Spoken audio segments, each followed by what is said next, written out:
The House is resumed. Kia ora mai tātou. When we broke for the dinner break, Rino Turakatini had 6 minutes and 50 seconds remaining, and he has it still available, should he wish to avail himself of that opportunity. I do indeed, Mr Speaker, I do indeed. Rino Turakatini. As I was saying, Mr Speaker, before the dinner break,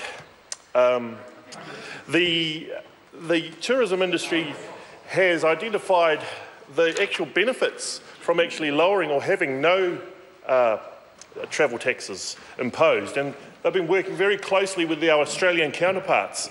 There are 1 million vacant seats, unused seats on those routes, and the tourism industry research said that there could possibly be a 13% yield in benefits from maintaining or having lower or no travel taxes imposed. So, but what has this government done? They've actually done the complete opposite. And we've now imposing our own travel tax. So the other point I want to make, sir, is around what the proceeds from this travel tax will be going towards. And as we know, it's towards protecting our borders and biosecurity. And basically, sir, this is an admission from this government that their border management has been underperforming. This measure is an admission of that. And what we've seen is the incursions of fruit flies and other nasty organisms which pose a real threat to our primary industries especially. And so this shouldn't be taken lightly. It is a very, very serious matter, our biosecurity system. And I know that MPI has various levels of protection, I guess, that we use. But it is an admission that the government has been underperforming, because you know you're in trouble when you have to call your fisheries officers out to try and chase a fruit fly or look after a sick pig. You know you're in trouble when you're doing that. Our dedicated and highly trained fish cops have been diverted into biosecurity matters. So, absolutely, and then the coast gets plundered. And so, sir, that's an admission from this government, sir, that they have underperformed in this area. It's a shame, though.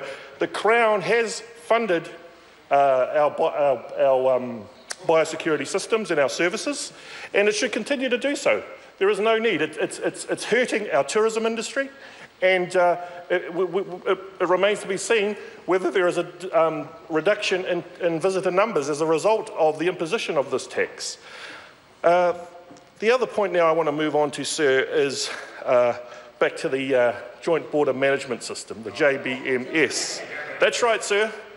That $100 million lemon, which hasn't even been delivered yet. The full functionality hasn't been delivered, and it's still kept a secret. And, sir, if this visitor tax, if this travel tax is imposed, the travellers, the persons who are leaving our shores and our tourists, I think they have a right to know what their levy spend is actually going on. Now, the Minister has given an assurance that the Joint Border Management System, nothing to see here, everything's all okay. Well, if that's the case, sir, then why keep it secret?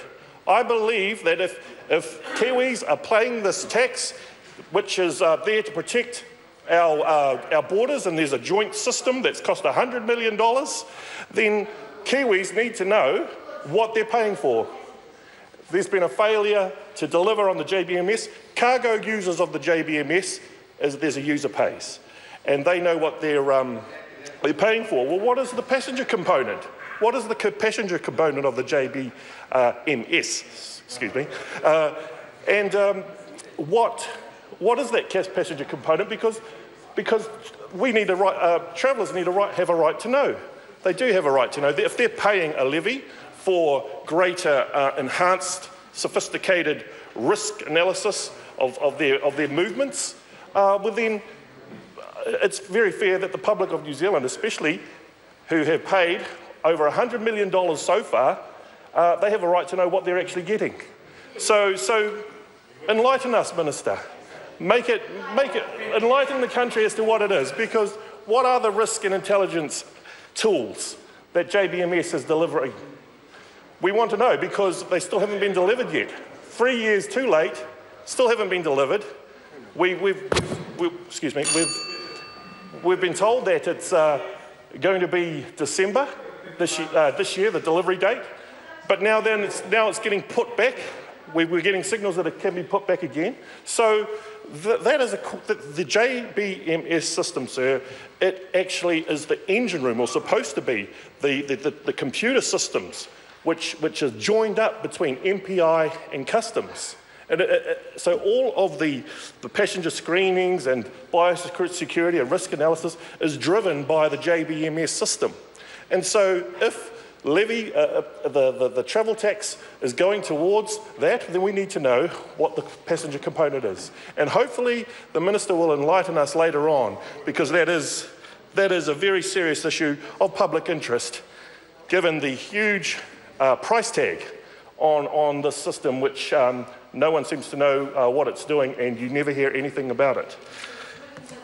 And so, well, it's not working so well, Mr. Speaker.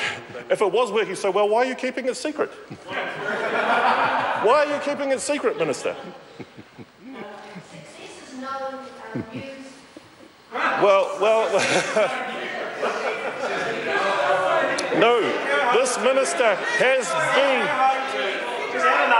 negligent in suppressing the details. The public of New Zealand deserves an answer. And particularly now that all travellers who will be crossing our borders will be paying a levy, which will be subjected to the JBMS system. They're paying for it. Then they have a right to know what they're getting for their spend. And so we're looking forward to your elucidation on that point. And so, sir, we know that this is just another tax. We know it's a broken promise from this government, and we continue to oppose this bill.